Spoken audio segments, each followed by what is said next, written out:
everybody, welcome back to Pendennis Castle and the Fable Fusion event. We are Dragonborn Industries, and this is part 2 of our special one-shot set in the land of Cornwall, which has nothing to do with Cornwall, under an assault of Kenza Castle from the Angolish Empire. Legally distinct.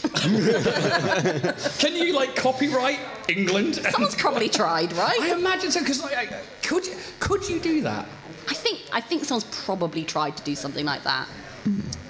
Well, now I feel like I want to copyright Cornwall. Can you imagine all the people that have got like Cornish flags and things and like made in Cornwall and pasties on everything? If you can like copyright. The Cornish tartan dog bandana people would be devastated. A cannon goes off. I love the idea. Like, I get, every now and again, I get like a cannon upstairs. It goes, which is great because you guys are under attack right now. But not the player, not the characters. You are under attack right now. But anyway, we are here for you here in the castle, but also to YouTube and podcast listeners. So hello, thank you, welcome back, and to those people who were here yesterday and are going to miss today. I'm joined by the same players as yesterday, but we're still going to go round and do a round robin. So I'm going to start down here with our first player. Who are you and where can people find you? So my name is Jack. You can find me on Instagram at WDFIE Woodfee. And today I'll be playing Felix Lockhart, a human rogue. And what does Felix look like for the people who weren't here yesterday? I think I described it as a very charismatic and charming man. Oh, it was human man. Human man. Human man. With sort of slicked back hair, curled moustache, and a very thin, long beard. He is a jewellery merchant, and he has a little jade amulet around his neck. Excellent. Thank you very much, Jack and Felix. Next up. Hello, I'm Siobhan. You can find me on most things at Siobhan of the Dead. I also do crochet stuff at the Selkie Grotto. You can see me on Dragonborn Industries at Gals and Pals. We have a table there. And other things. What else? My character is Iridessa Shadowkeeper. She is a tiefling warlock, now level 8. She has recently sold her soul to a very strapping, muscly devil. You made that bit up, Siobhan. Huh? You made that bit up. No, he was really handsome, okay? I don't know why He's a really big, muscly dude. So I described him as looking like Tim Curry's character from Legend. If you Google it, he's very muscly and handsome. Well, thank you very much, Siobhan and Iridessa. Next to me. Hi, I'm Steph. You can usually find me at Little Goblin Girl or at Gals and Pals. I am playing Clairvoyant, who is a divination wizard. She's a high elf, and she's just a party girl who's currently absolutely vibing on wine, which is not problematic at all. Thank you very much to Steph and to Clairvoyant. And last but not least, the final player at the table today is... I'm James. I play Leif Erikson, the Leonin Barbarian, so a giant lion folk who's 6 foot tall. He's a Path of the World tree barbarian who looks after the nearly there trees, or the nearly home trees. I love that so much. Where can people find you, James? At the Everyday Hobbyist. Amazing. Thank you very much to my players. I'm Ian, the Dragonborn Bard. You can find me at the Dragonborn Bard or at Dragonborn Industries, which is our little slice of internet. We're a very small local ttrpg and podcast channel, and we are very grateful to have the opportunity to play inside a castle. We get to play D&D inside a castle for the second day in a row, which is something that I don't think many people get to do. Yeah. So I'm like really like, as much as I'm trying to like push forward with both these days and like work on the stand and like all the help that everyone's been giving me, but also like run kind of like some TTRPG stuff along with like Gals and Pals, it's like finally sinking into me that like we got to do something really incredible this past 2 days. We got to enjoy, which hopefully you've all enjoyed, the grounds and everything that's going on, but like for us and for me in particular, to be able to like sit here in this particular building and be like, we're rolling dice and fighting dragons. Yeah. This is... It's cool. Yeah, we've done something that a lot of nerds haven't achieved, and I'm just taking that moment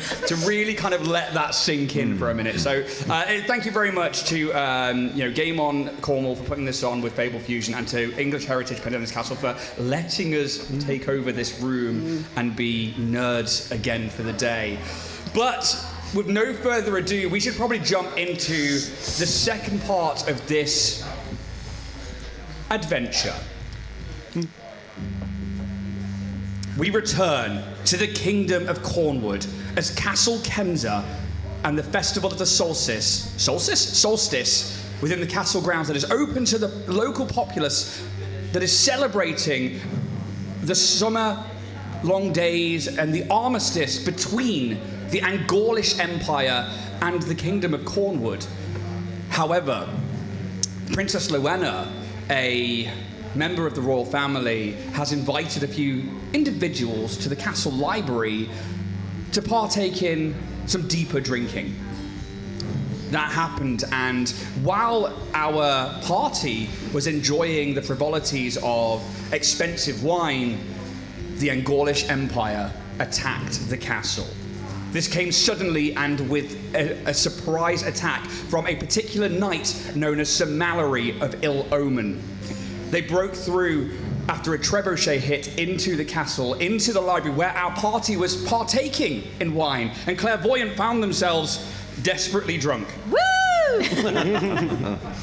When the knight entered, they pointed a lance towards the far end of the room where a hooded figure with a sickly green amber eye, Prince Caden, who had been reclusive over the past several years, seemed to be standing unnoticed by the party. The knight, Sir Mallory of Ill Omen, claiming, "The heir comes with me." And battle ensued. Sir Mallory, riding their red drake, stormed through the stacks of the library, assaulting, or trying to assault, it seems, Prince Caden, while our party, imbibed with alcohol, tried to stop this attack. However, Iridessa, our castle librarian, seemed to notice that a secret shrine to their warlock patron had been revealed. During this fight, the castle mage, or magistrate, Yolonda Vinestra, enters, and whereas she seemingly begins to help, Clairvoyant notices that there is some trickery afoot, and Yolonda seems to be there to help Sir Mallory in some way, or to call out to Iridessa to save the artifact inside this totem, this shrine. Something that only Iridessa should know about, or seems to have only known about so far in their time within the castle. When Clairvoyant realizes that Yolonda is trying to use their magic to hinder the party and is caught out, I think Clairvoyant went to go and stop Yolonda, but Yolonda managed to get away. The remaining fight ended up being where Sir Mallory was brutally beaten down by our party, specifically Felix, our rogue, and Leaf, our barbarian, who managed to land some tremendous hits against this knight in clad black armor wearing the tabards of Angerland with this crimson red burning dragon all over it. But eventually, having sustained too much damage and not being able to get to the heir, Prince Caden, Sir Mallory decided to flee. With this, the Worm King, the Emperor of the Angolish Kingdom, flying overhead, strafing the castle with their own fire, turning the spires to stone and glass. The bells of death start chiming out through the Castle Kenza grounds. Princess Rowena, realizing that this can only mean one thing: the king is dead, begins to rush through the castle, trying to make it to the throne room. They see that this must be a targeted attack. Whoever started this knew exactly where to send the Angolish Empire. Guards lay dead like they had been surprised. Servants are fleeing from closer to the kitchens in the throne room. And until our party gets to the throne room, where they break through and see the Shire King lying next to his throne in a pool of their own blood, but Prince Caden holding a dagger over them. I hand over to you, the players.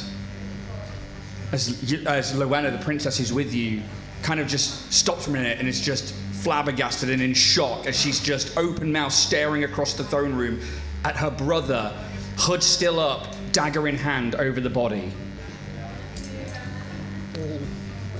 Does anyone else know what's going on here? Because clearly I'm in the right place at the wrong time. Give me a second, I'll see if I can figure it out. And I'm going to cast Detect Thoughts on the prince. I'm going to use my portent to make his roll a 4 against a wisdom save. Okay. The prince is deep in turmoil. What languages do you speak? And does Detect Thoughts allow you to bypass languages? So there are 2 things to detect thoughts. The one I'm doing is read thoughts. The languages I speak are Common, Elvish, and Halfling. Read thoughts, target one creature you can see. You learn what is on the most on the target's mind right now. If it doesn't know any languages and isn't telepathic, you learn nothing. It doesn't say anything about language. Okay, perfect. Troubles. There is this turmoil, and you get that straight away, this like ambivalent feeling of opposing situations happening here. One is triumph. There is something with the prince that feels like they have triumphed like over a great battle. The other is turmoil of loss and grief. You hear words in Draconic, but you seem to understand them. There are callings for this prince is like, why didn't you tell me?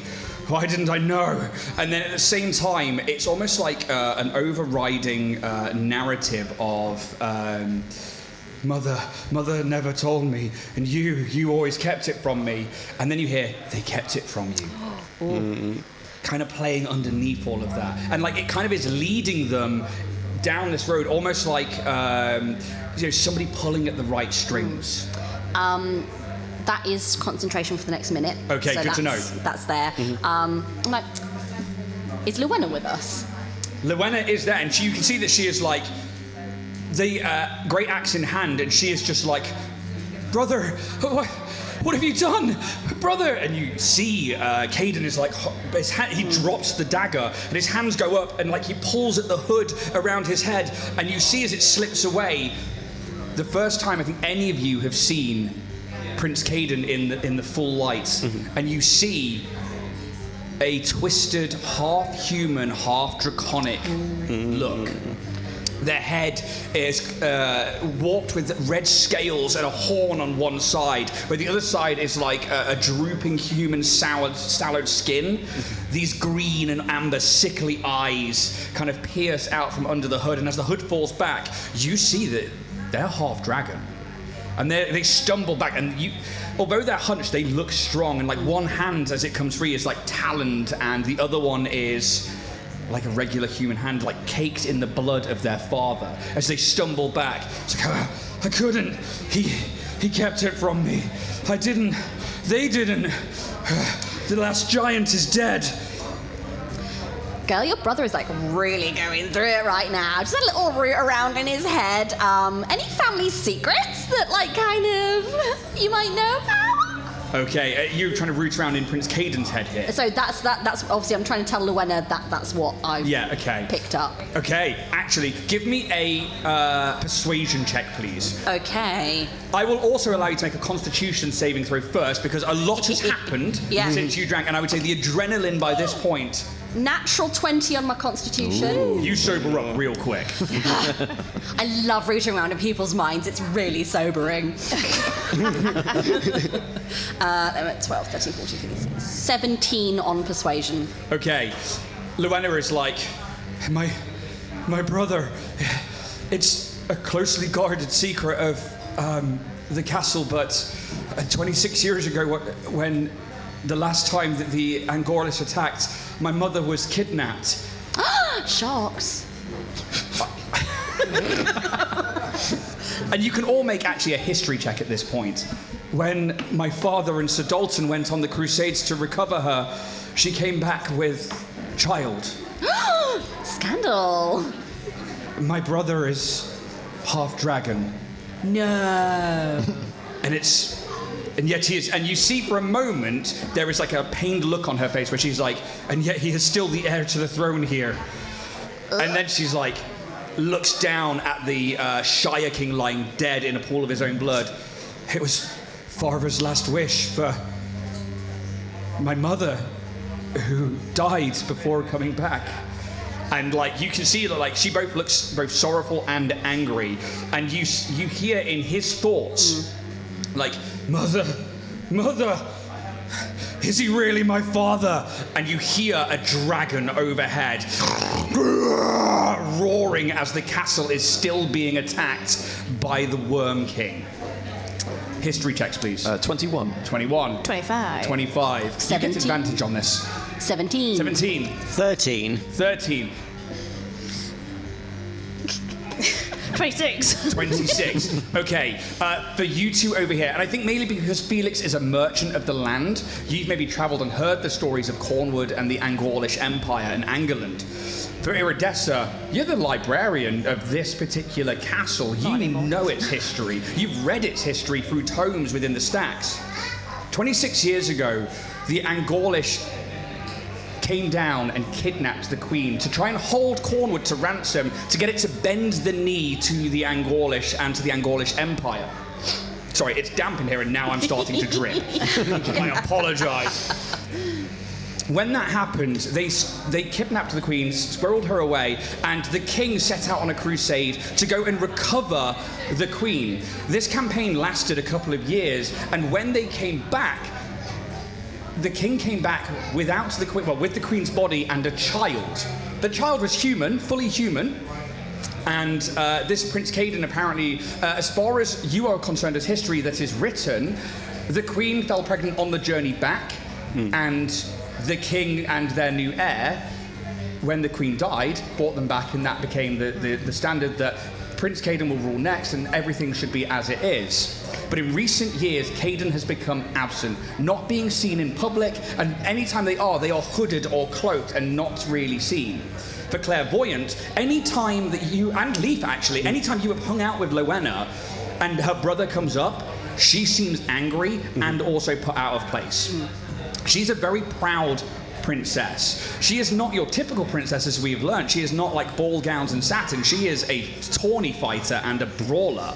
And it seems like she takes a lot of that anger out in the ring. And as you begin to put this together, you look at Caden now, this half dragon. You see the red scales, you see the horns, and you saw that dragon strafing the castle earlier. I mean, is the heir to Cornwall actually the heir to the Angorlish Empire, hidden here in the castle?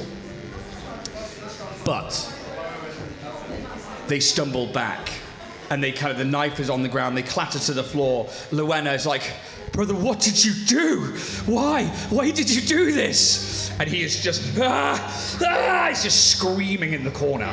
I'll sort of put my hand on her arm. So while I was pootling about in there, not the only voice I heard. I think your brother's being mightily peer pressured. Who? Where? There's nobody here, and you can hear. Kind of dragony. Everybody make me a perception check. Or an arcana check. And for you, Iridessa, there is a voice in your head. I do say, my latest champion. Are you as smart as she is? Are you as brave, as bold? Will you serve your new lord as well as she does? Maybe not with a 3 on the dice. Maybe that's the distraction. Right there, you are just you begin to look around and you hear this, your patron, this lord that you have just agreed to sign your soul over to. I'm so sorry. I'll do better. Felix. 16. 16. Filthy 20. Filthy 20. 19. 19. For the rest of you, you watch as the crown from the Shire King, this tin crown with black inlay and gold and yellow gems, and a dressery of gold bits of detailing, just lifts slightly and then disappears from view next to the body. He's gone.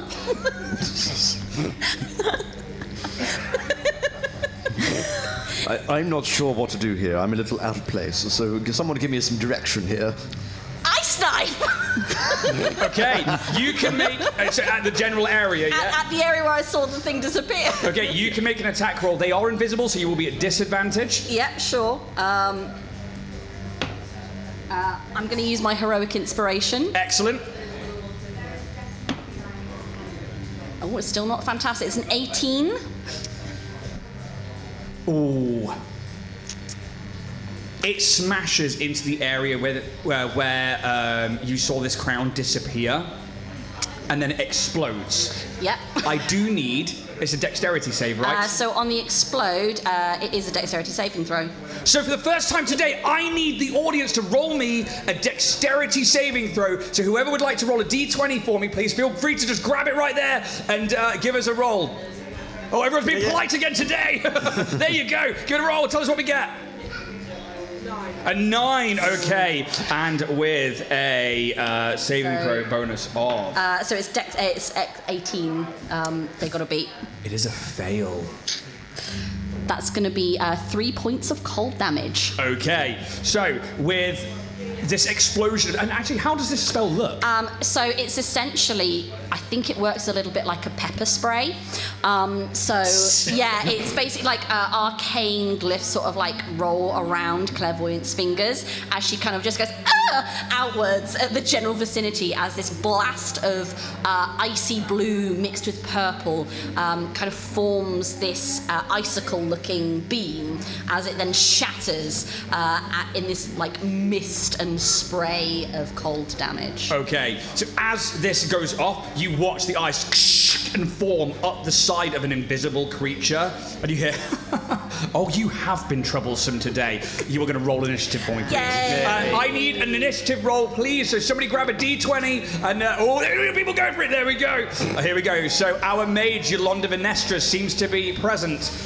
9! Okay. They will be going on count 11. I'm going to start down with Felix.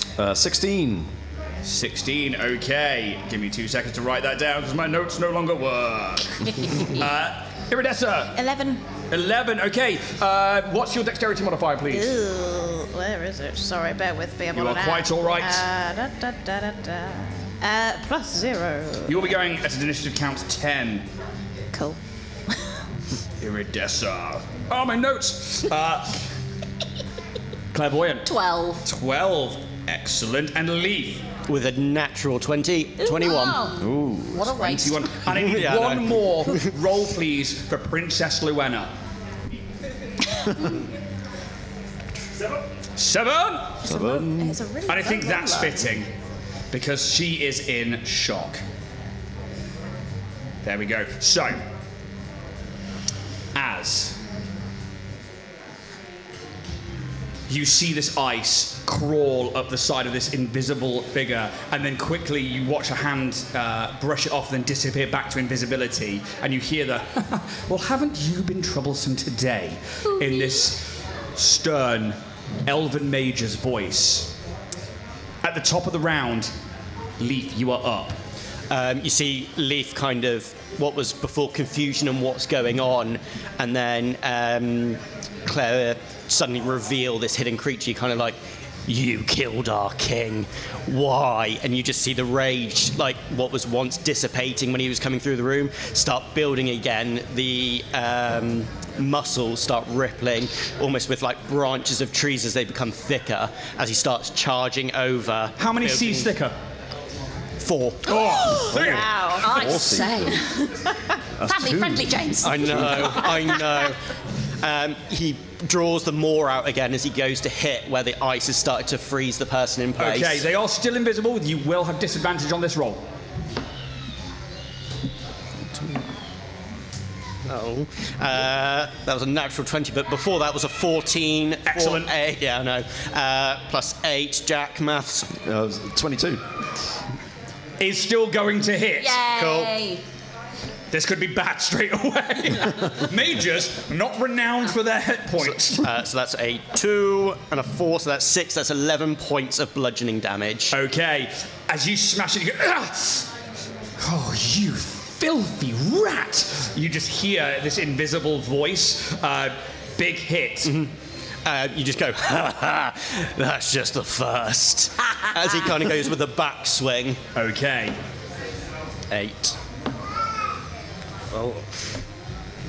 16. Is not enough, as this time you hear, like, in the midst of this swing, a footstep as they seem to move out of the way somewhere as you are swinging wildly in your rage, and you go to strike where they were, but they just no longer appear to be there. Anything else from Leaf? That's everything.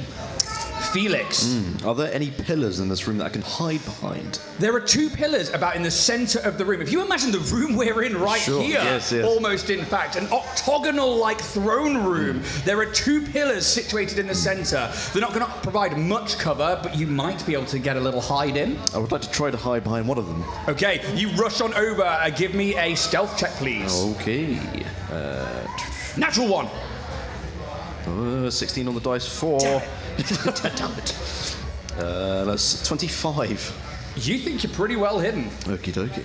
Okie dokie. Okie dokie. I'm a rogue. Okie dokie. I'm a charismatic, handsome handmaid. Handmaid? What? Handmade. It's been a long 2 days. Nailed We're it. tired. I want to go home. I want to try and throw a dagger at this invisible person. That sounds like an attack with disadvantage. But would I have advantage because I'm hidden? Yes, it makes it a flat roll. Flat roll. Oh, that's not good. And that's a bad miss. That'll be a 5. Again, you go to throw it where Leap hits, and you see that contact is made, and it just seems to sail off, and then ting, and like clatter across the throne room floor. In fact, it hits King Kenza. You throw the dagger, and the body just. Oh, damn it. And he was dead anyway, it's fine. That's my turn. Excellent. Clairvoyant. She's up soon as well, isn't she? I think I'd like to hold my action. I'd like to hold a 2nd level mind spike until Yolanda is visible. I'm going to make that noise now. This is going to be awful.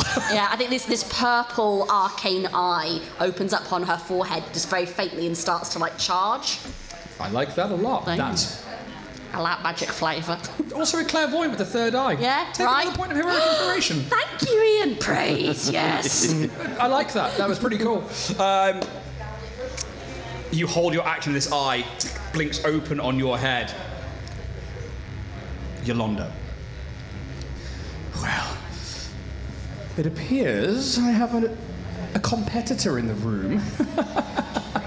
What did our Lord offer you to fight against me? Did he offer me? I can't remember. Didn't offer you anything, No, he really. didn't, did he? Just No, offered you I just offered soul. offered you their power, and that was it. I You're think like, she'll take my soul. Take it, please. I think she'll just say, very much kind of trying to, I guess, make it up. It's like, great power, actually. Far more than I think you have.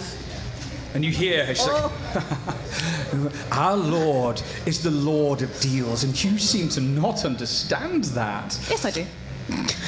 Well, let's see how much power they have offered you. And they move through the room where you can't see them because they're invisible.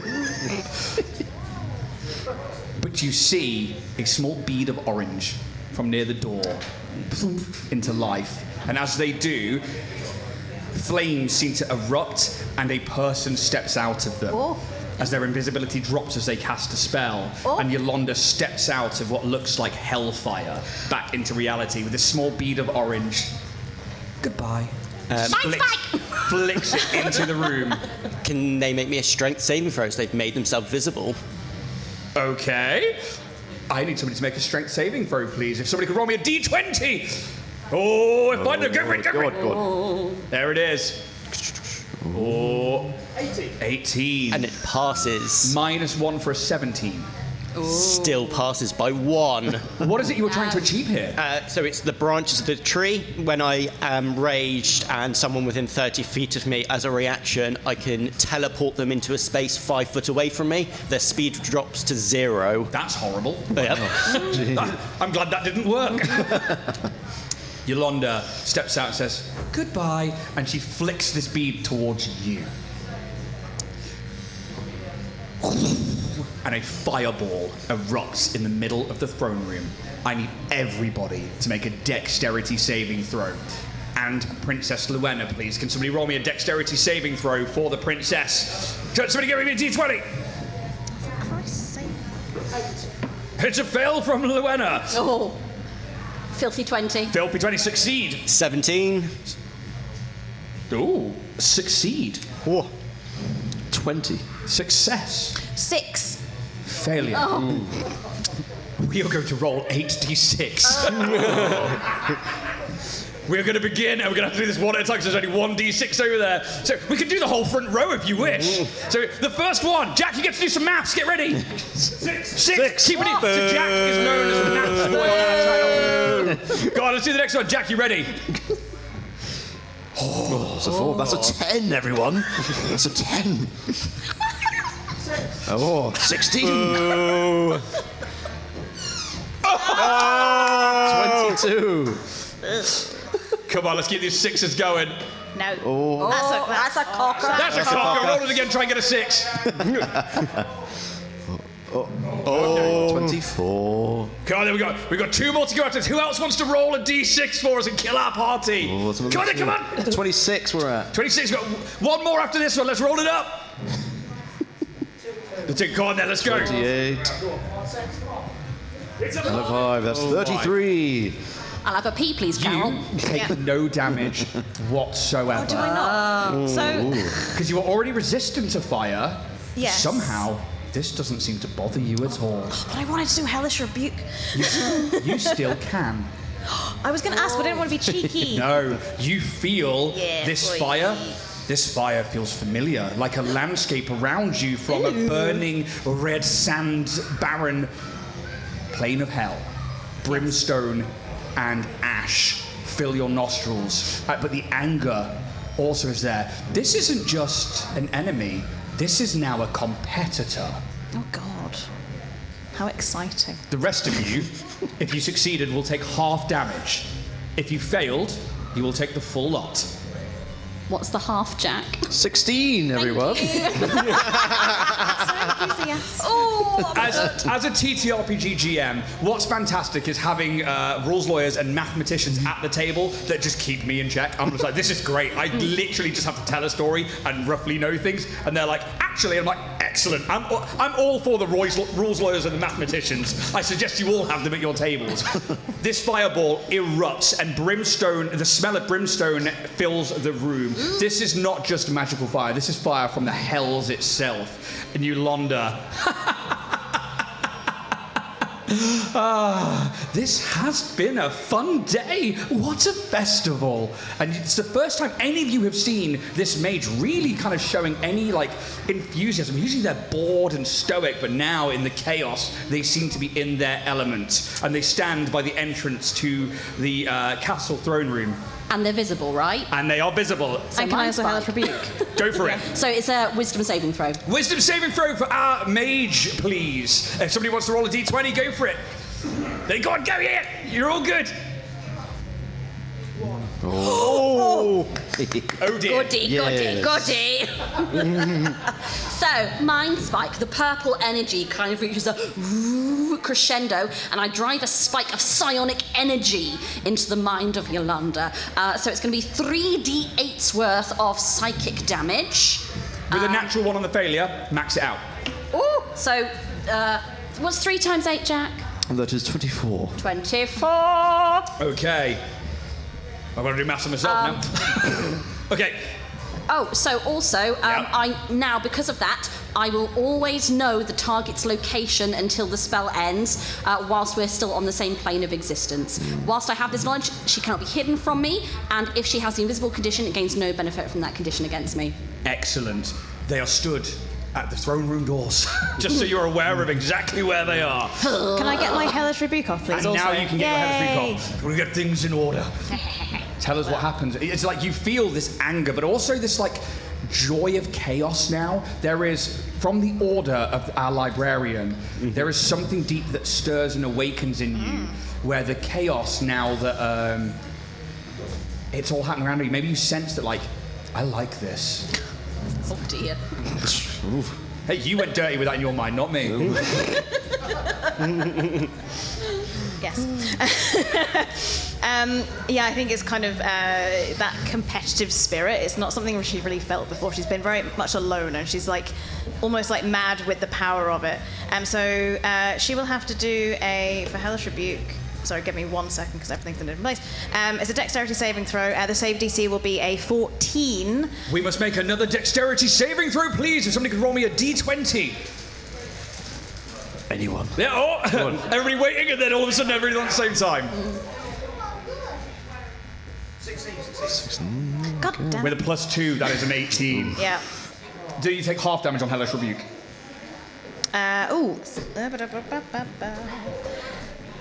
Yes. Wait a minute. It makes dexterity taking 2d10 fire damage on a failed save, or half as much damage on a successful. Yeah, so half. Okay, so 2d10, and then you get to half it. What am I doing? These are not what There you go. There we go. It's these glasses and the lights. Ugh. That is a 13 points of something damage. You send this off, and you notice that not all of that damage goes through. Maybe fire, a similar yeah. situation to what you have going on, but you see like the fire in their eyes like bursts and burns, and they're like, what? Oh, no, I will not have this now. Don't be too cocky. And we see that like there is like a pained, angry look. He will not forsake me. I brought chaos here, not you. Ooh, superiority complex, eh? That is the end of Yolanda's go. Iridessa, Oh my it is God. your go. I don't know what I'm Reactions, doing now. baby. Right, okay. Mess her up. Sorry, I got. While you do that, Yeah, I'm not do sponsored, something, but I will drink some vitality. Okay, I think she's going to kind of like seeing that perhaps the fire might not be doing as much damage as it could do. Instead, she's going to cast Ray of Sickness. Okay. Which, what are we doing? Oh, I've got to roll to hit it. Sorry, I was like, it's not a saving throw. Amazing. Where's my? There it is. This is an attack roll, isn't it? It is an attack roll. Oh, it's fine. Oh, It's dear. fine. I don't suppose a 12 hits, does it? A 12 does not hit, I'm afraid. As you see that she is like reefed in some kind of like fire-like energy, not unlike clairvoyance, like purplish energy that they had around them a little earlier on. You think that maybe they've got some kind of mage armor on or something like that. No. How does this Ray of Sickness look though as you cast it? It is like it's really gross, but also like really pretty at the same time. It's just like this gloopy, like nasty kind of gunk. There's a little bit like sparkly. I don't know. It's a hot mess. It is a hot mess, like me. I guess it just kind of doesn't quite reach and just in front of her. Maybe the ground's a bit slippy. I don't know. I think it does. It's on target, and your magic like powers and surges from you. You've not felt this level of power before, and yet now you seem to have like the backing of some deific power. But her hand comes up and she slices through the air as though she had a sword in hand, and like you see your magic split in two as it goes either side of her. Cool. Anything else from Iridessa? No, that's it. I'm done. Luenna, who is stood not too far away, like a few feet into the throne room, is like, no, you brought this chaos upon us all. I'll kill you. And she turns, great axe in hand, and starts rushing in towards Yolanda. They are going to make 2 attacks against Yolanda, and I need you guys to roll those attacks for me, please. So the first one, if someone wants to grab a d20 and roll it for me, please. 10, okay, and with their bonus to hit, unfortunately, is not going to make it as, again, Yolanda's like, pretty princess, still trying to play at being a champion, and steps back out of the way with the first attack as it slashes down. She goes in for the second one, trying to go in for a side swipe on Yolanda's waistline. Another attack, please.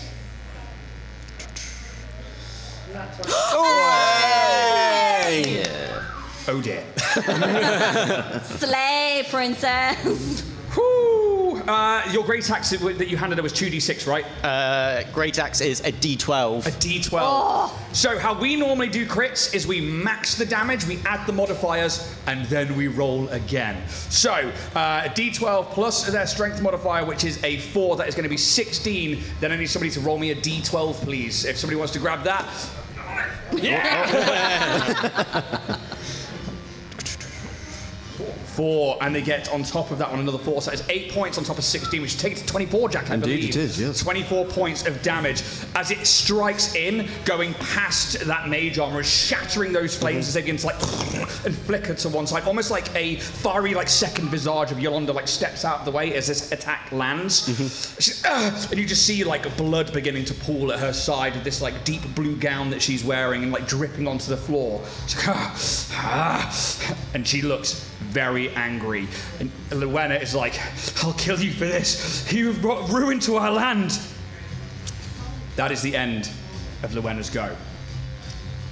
As you watch, the body with an extra knife now sticking out of it of the king lying next to the throne, the blood that's pooled around begins to shimmer. Ooh. And turn gold. Midas. There is a roar of a dragon outside, and the castle shakes as the roof. You see talons beginning to crunch through the roof of the throne room, and the roof is rendered clean from the stone, and the head of the Worm King pokes inside and begins roaring, shaking the very room around you. The gold begins to turn into a magical steam that rises from the Shire King's body. And begins to move itself around the head of this dragon, and you watch as a giant hand moves its way out of the throne room floor in this gold and blue kind of iridescent light, and push the head of the dragon back out of the keep as a giant begins to pull themselves out of the ground and push this dragon out until you see the chest, the waistline, the legs. This giant is 60, 70 foot tall,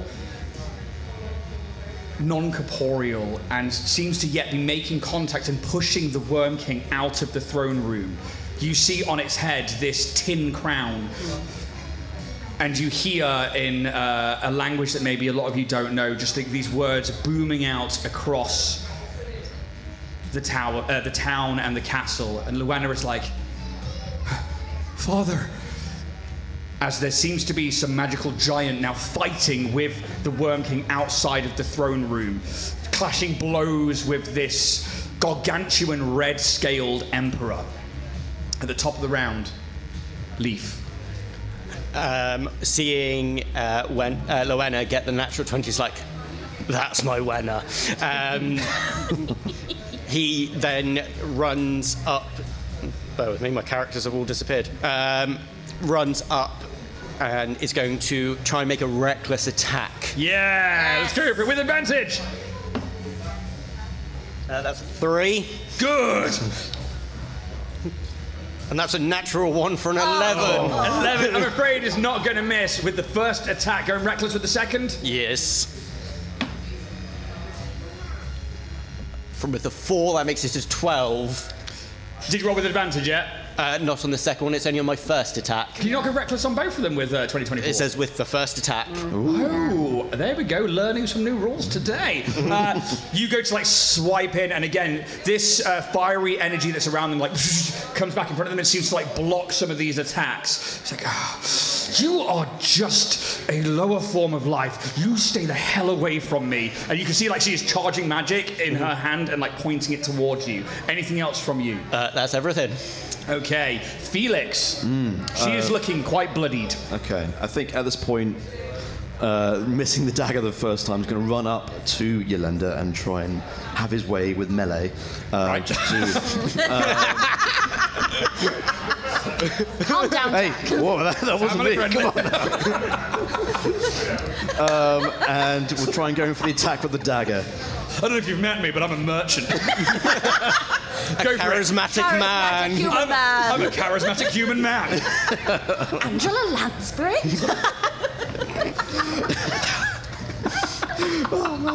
We've lost Siobhan. I'm going to roll with advantage because I have allies within Yes, you range. do. Hello. Hello. That's a 21 to hit. Ooh. That hits. Cool. So that's 4 points on the dagger, but I get sneak attack. Yes, you do. And what Yolanda does not notice is that I have pulled out a vial and uncorked it and poisoned my blade. Oh. Spending one of those sneak attack dice instead, so I'll do 2d6. Excellent. That's an extra 8 points, that's 12 points in total. Ooh, big hits. It's like she's trying to hold off this wound and also trying to push Leaf back. You come running in. Tell us how this looks as it hits. I think it's just a kind of grazing wound and not intending to do a sort of stab. It's just kind of to get that poison into the bloodstream. And I need a DC 14 Constitution saving throw, please. Somebody roll me a D20, please. Here we go. Oh, it's a cocker. 17. 17. With a constitution of 0, 17. That passes, yes. Okay, anything on the save? No, they're just not poisoned, unfortunately. Oh, I don't think that will quite work on me. Well, you've got to try. Anything else? Kiss. On No, that's me. okay, clairvoyance. First off, as a bonus action, I'm going to drink a healing potion. Excellent. So 2, 3, 5 points of health for me. Okay. And then as my action, I just like chug the healing potion, like woo! And like smash the bottle on the ground, and then Party time. I'm going to do a 3rd level magic missile. Ah! So it's going to be. Ooh, come back. So I'm doing it's going to be 6 darts Yeah.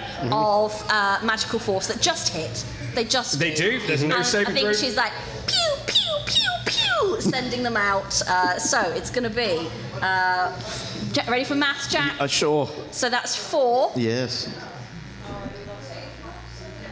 maths. 4, 8. 3, 11. 4, 15. 3, 18. 3. 21. 21 points of force damage. How'd you kill her? Yes. I think their healing potion has just like kicked out what was beginning to be a very quick hangover. Claire's having actually a genuinely really good time, and I think these purple bolts of just magical force that come out like a and they're like little hands with rings that just like go and like just girl slap her into death. So, as this attack comes in, we see these like slaps happening as like Yolanda is like pushed back into the remains of the throne room doors. And you watch as that like dissipation of that energy, and you hear in your head that lord again. Well, it seems that she's no match for you and your friends. I wonder if you'll be better at sowing some chaos for me then. And at the same time, you like see these like flaming hands like roiling up from the ground around Yolanda as she's still holding that you notice like just inside her gown this crown, and it drops to the ground and it clatters like cling, and she's like, no, I have served you well, my lord. And you watch these like fiery hands like reach up through the ground and begin to like pull her through the stone, and she is corporeal. As her essence is being crushed down into the ground and the stone, and she's like, no! And you just in your head hear her. Serve me well, child. Serve me well. And it's all by myself. Until all that is left is a pile of ichor on the ground. We watch as the battle overhead, this giant of gold and blue, fights the Worm King for a prolonged period of time until eventually some heavy hits are landed, and we watch as this dragon roars and begins flying north back towards Angerland. You see as Sir Mallory, the Knight of Ill Omen on their drake, looks to follow, this giant grabs the drake from the sky and just seems to slam it into the ground. And we watch as this knight clad in black armor and red tabards lies motionless, like broken over a fountain. The town is a ruin. The castle is half melted, and the giant begins to rescind away. And you watch as the gold in the room kind of brings itself back in as this figure becomes human size once more. And the image of a human stands in front of you. They clearly have giant's blood of some kind. There is like slight hints of like stone, but also of like ice and fire, and there's elements of like all the different types of dragons about this visage in front of you. And they move over to where the crown is, and they pick it up, and you can see that the crown seems to be like the same coloration as them, and they move over to Luenna. As long as Cornwall has a ruler, the Angorlish will never take over this land. And you see as like the visage looks over to Caden, who is just holding their head in the corner, crying, this half-dragon. Luenna is like, stunned. You are the true heir to this kingdom. And he hands over the crown and disappears. And we see Luenna just stunned in the room. She turns to you all, and it just doesn't even know what to say at this point. There were no vast armies that attacked. There were no imperial crusades against Cornwall. It was just Sir Mallory and the Worm King that seemed to have a target in mind. And over the course of the next week or so, maybe having been around the princess while you helped protect the castle, unknowingly being the right heroes at the right time, you learn more about the histories of Caden being chosen to try and be that bridge between the Angorlish Empire and Cornwall by the previous king, the Shire king, and how that had upset Luenna. You learn about Yolonda having been placed here by the magistrates of the world, not just of the land, and how that's common practice throughout the kingdoms. You learn that maybe she had been placed here through some nefarious means as a way to sow chaos between two nations that were looking to, well, one looking to rule and the other looking to be free. Chaos now that you feel is something deep within you. But Luenna takes the crown and becomes the next queen of Cornwall, as over the course of the next months you look to rebuild and help. But for now, knowing the secrets of House Kenza, how long will that peace last? And that is where we're going to leave our special little one-shot. Thank you so very much to everybody who has been here at the Fable Fusion event. We are so very happy to have been able to play D&D in a castle. We played D&D in a castle, which is absolutely wild. Thank you very much to my players. Give it up for my players, everybody. They've been absolutely amazing over these past few days. Give it up for yourselves, rolling dice. But most importantly, give it up for me. Thank you very much. We've been Dragonborn Industries. You can check us out on YouTube and on Twitch and on podcasts. And if you are already subscribed and you're watching on YouTube and podcasts, thank you very much. Thank you very much. And may the dice gods be ever in your favour, guys. Take it easy. Ian. Thank you. Before we wrap up, we just want to give a little something of a shout out. Don't make me cry. We're gonna. So we've just wrapped up a 2.5-year-long campaign. It's our first on the channel. We've just wrapped up Starfinder. Ian has poured his heart, soul, blood, sweat and tears into this. He is the person responsible for all of this, and as a little token of our appreciation, because we know how hard you worked on this, and we feel that you need a little care package, we just wanted to give you this. No! Oh, thank you very much, guys. Is this like an opening now? No! This is my trove. This is my hoard. Thank you, guys. Honestly, it's been an absolute pleasure. This past 2.5 years has been wild. It has been. It's been absolutely nuts. If you don't already know, go check out our Starfinder campaign. These guys were incredible during that one. Steph's currently running Curse of Strahd. That's been an amazing campaign over the 6 episodes so far, and she's an incredible GM and is now kind of taking the reins with the channel, which is incredible. Thank you so much. Genuinely, thank you very much. This means the world to me. I think one more round of applause for the players at this table, guys. Thank you very much. No, this is about you. So one more round of applause for Ian. Yes. And now, may the dice gods be ever in your favour. See you guys. Thank you very much. Enjoy the day.